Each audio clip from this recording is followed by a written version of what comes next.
began with a staff digital literacy survey on Moodle, which I'm hoping lots of you filled out, but if you didn't, it's still there, please do.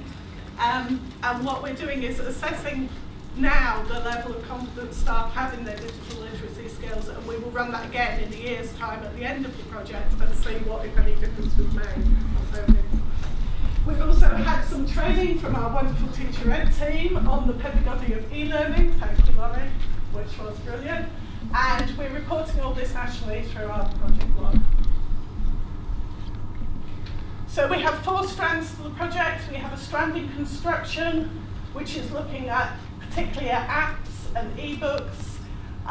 We've started training staff in that department. There's a lot of work going on with Google SketchUp, and hence the little drawing there, which is something construction-y, I'm sure.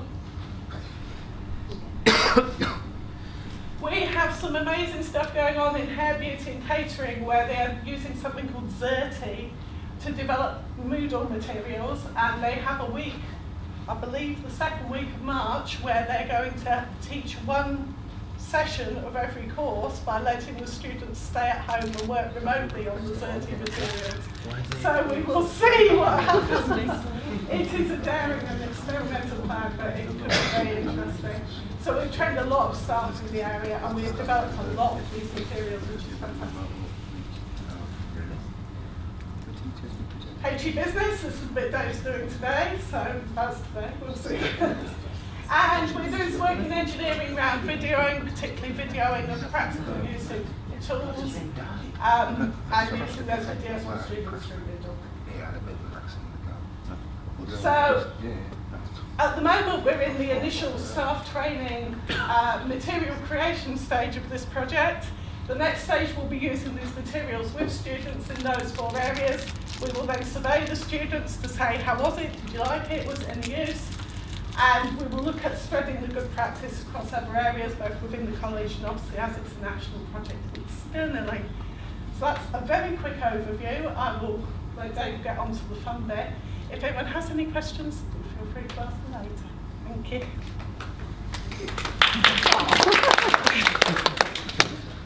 All right, hello everybody. Okay, so I'll just put my little presentation up. It's a really quick introduction to what I'm going to cover today. As you can see, it's 2 slides. Always the best presentation for 2 slides. Okay, so what we're going to do is I'm going to introduce Padlet. Has anybody heard of Padlet? There's a few hands. I know Kevin has, because I got this idea from Kevin at the university. So we're going to create a Padlet account, and you're going to create your first Padlet. That's the first thing we're going to do. The next objective is to introduce Nearpod. Anybody heard of Nearpod? I know Kevin has. A few at the back there. We're going to create a Nearpod free account. I'm not going to get you to create any Nearpod content today, because I've got some content to show you. And part of the GIST project is that the content that I've created I'm going to share with everybody. It's up to you whether you use it as is or whether you modify it to use in your own lessons, but we purposely picked a subject that's sort of cross-curricular, and that does have some challenges in teaching it. So we picked research skills because we know that students do struggle somewhat with research skills, especially at level 4. So this is really sort of a level 4/5 thing that I'm going to show you today. It's absolutely up to you whether you use it or not as is. You can go away and create your own Nearpod content and use it in your own classroom. What we would like you to do is try using Nearpod and Padlet in your classrooms, and we would like some volunteers. I think we need 20, don't we, Emily? We need 20 teachers from this room, hopefully, to come back to us. When is it again, Emily? Just remind me. By the end of this academic year. Okay, so probably sometime after we've all finished teaching, we'll come back, sit around the room and say, success or failure. Does it work? Does it not work? Is it worth doing any more? Okay, so that's the next thing on the agenda.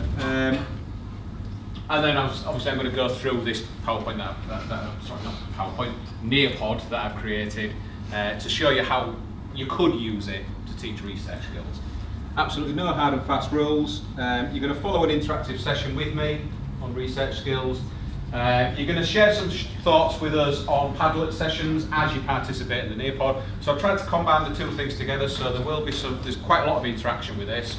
So you will be doing a small quiz, you'll be doing a Padlet, You'll be watching a couple of videos, so hopefully that will work. And as I said, then you're going to go away, use it in your own classrooms, hopefully, and report back and tell me how successful you are. So the first thing we need to do is get everybody online. So hopefully you were told to bring a device today.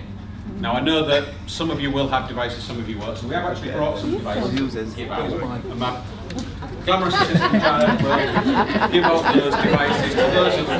If you've only got enough for 2 per table, there might even be just 1 per table for a couple of tables. So you just sort of put your hand up per table if you want, please. So you're looking for 1 per table, so somebody's got something else in the table. Have you got enough Those devices who've got their own devices, you can preempt this a little bit by going to the website www.keepthat.com. Yeah. Free, isn't it? Enable the customer.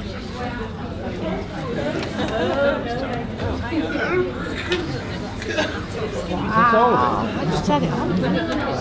In fact, to be honest, you don't even need the www, just Padlet.com and you just find log out. I've never even seen one of these. Okay, when you get to Padlet.com you'll see that. So if anyone wants to preempt that, you can do so. Yeah.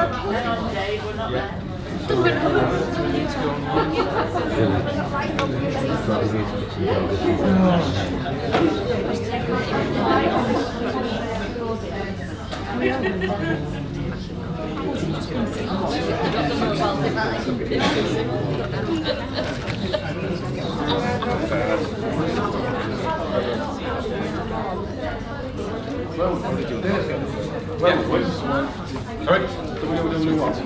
You don't need the www, it's just Padlet.com.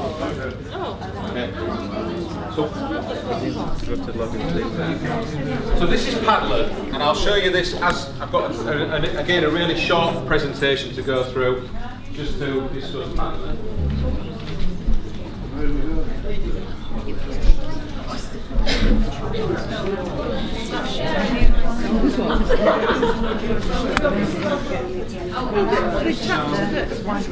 Yeah, you'll need to sign. It's a really quick sign-up process, literally an email address and the password. That's all you need. We've got a spare one. A spare one.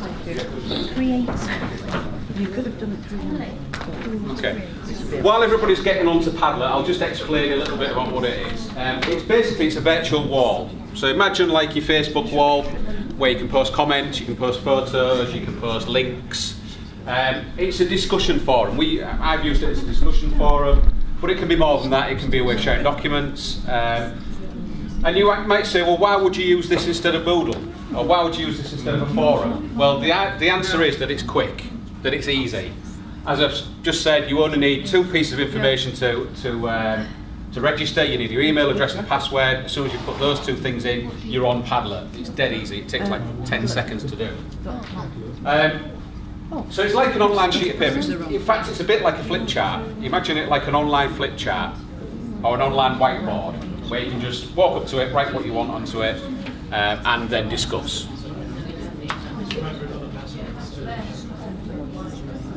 So it can replace your flip chart and pens.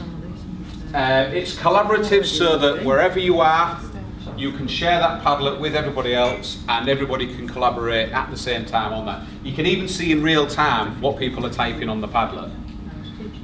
It can be used like PowerPoint. I've not used it in that fashion. As I said, I've used it more as a discussion thing. It can be used for question and answer sessions. It can be useful for reflection sessions.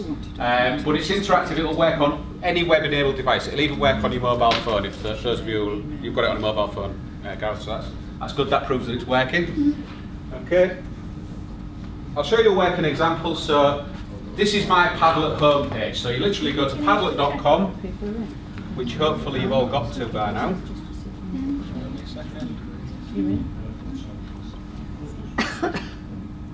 So has everybody got to Padlet.com? No. Anybody not got there? Sorry. To read. So if I just scroll down, you'll see there are 3 papers there. I put them on there and I said, right, go away and discuss that. I want your views on it. Now, not all of them did it, which is fair enough. But we have got some actual discussion from students there. So Liam has quite a nicely argued argument based on the idea of qualitative versus quantitative. It's got all these references and things. But that's the sort of thing that we use it, that we've been using it for in our classroom. Is literally just share a document, comment on it.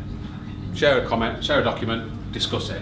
I'll show you another one, just quickly.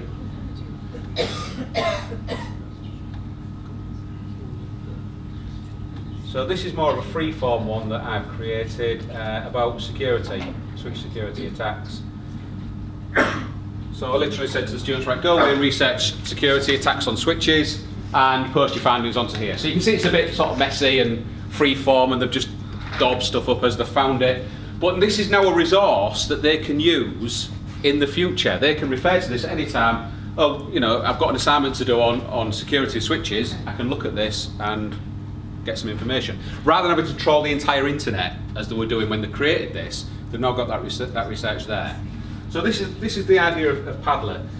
So what I'd like you to do is just spend a couple of minutes, just create your own Padlet.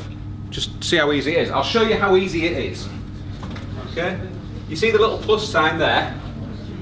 The little plus sign. Click on that.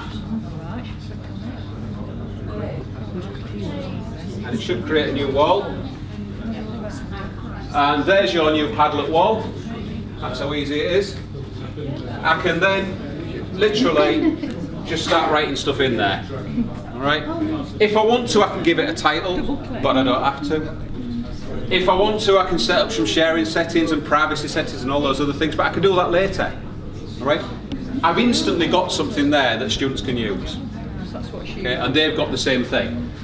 If I want to share this particular wall with students, I can click on the share or export button. If you click on that, you've got various ways of sharing it. The best way, if they have a mobile phone with a barcode reader, they can scan the QR code. Okay, so students can come up to the front, scan the QR code, they've then got access to that Padlet. Or they can type in the URL that comes above that, which you can't really see on this screen, but there is a URL. Or I could copy and paste that into a Google Docs document and share it with them like that. So there's various ways I can share it, but the key point of it is how quick it is to create something. So hopefully you've discovered that now. You've created your own Padlet, and now it's just a case of explore some of those settings. All the settings are created using this sidebar here, so if you wanted to explore that, you can. So any questions on that? Any problems or issues? So are we just creating one, David? Just create one just to get the principle of showing it. I've got some that I'm going to share with you as part of the Nearpod activity. And I'm aware that I've only got 35 minutes, so I'm going to have to rush some of this. Okay, so is everybody okay with Padlet? That's how easy Padlet is. We'll see it in action as we do the Nearpod.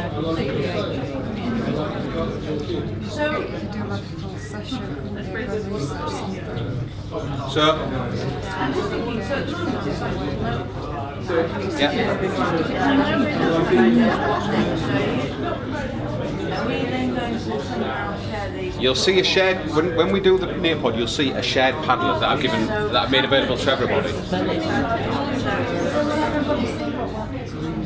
Not on this one, but at the end it will, yeah, because I've got a shared one that everybody will see. No, they won't see this one, I've got another one that I've created. It'll become clear, Julia. Okay, right, Nearpod.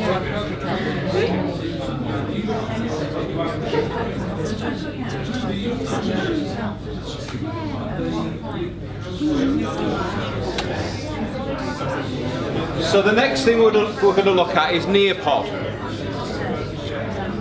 Okay, so the URLs is as simple as Padlet. It's nearpod.com. So you don't have to put the www in, it's just nearpod.com. Yeah. Sorry? Yeah.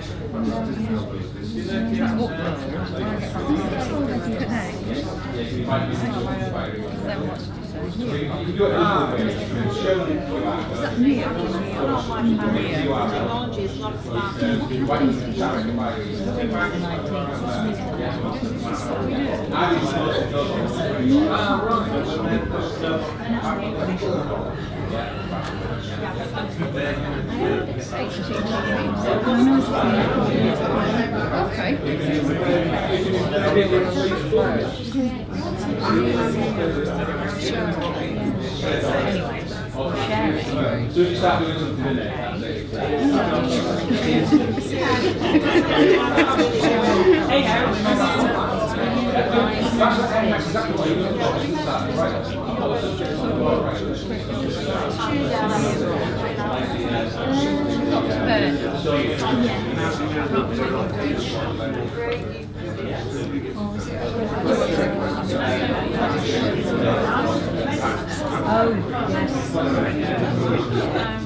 Okay, so nearpod.com. Has everybody got to nearpod.com? Because now I want you to create a Nearpod account. Okay? So on nearpod.com, can you see that big create your free Nearpod account button? Yeah? I want you to create a Nearpod account. It's as simple as, almost as simple as Padlet. You need your first name, your surname, an email address and a password, and then you can sign up.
So have we all created a Nearpod account yet? Yes.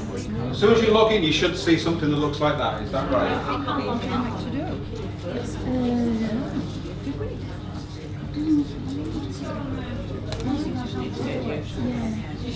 Oh yeah. Well, it's like anything else. You know, you think, oh God, I can't do this. It doesn't.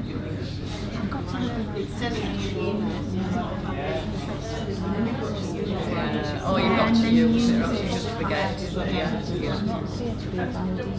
Yeah, that's what I've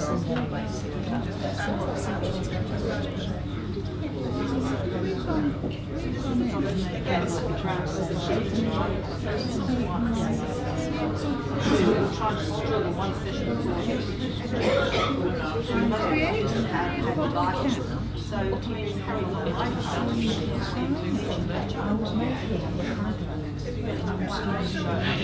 won't just say that's just science. Well, that's what I say. Go back to the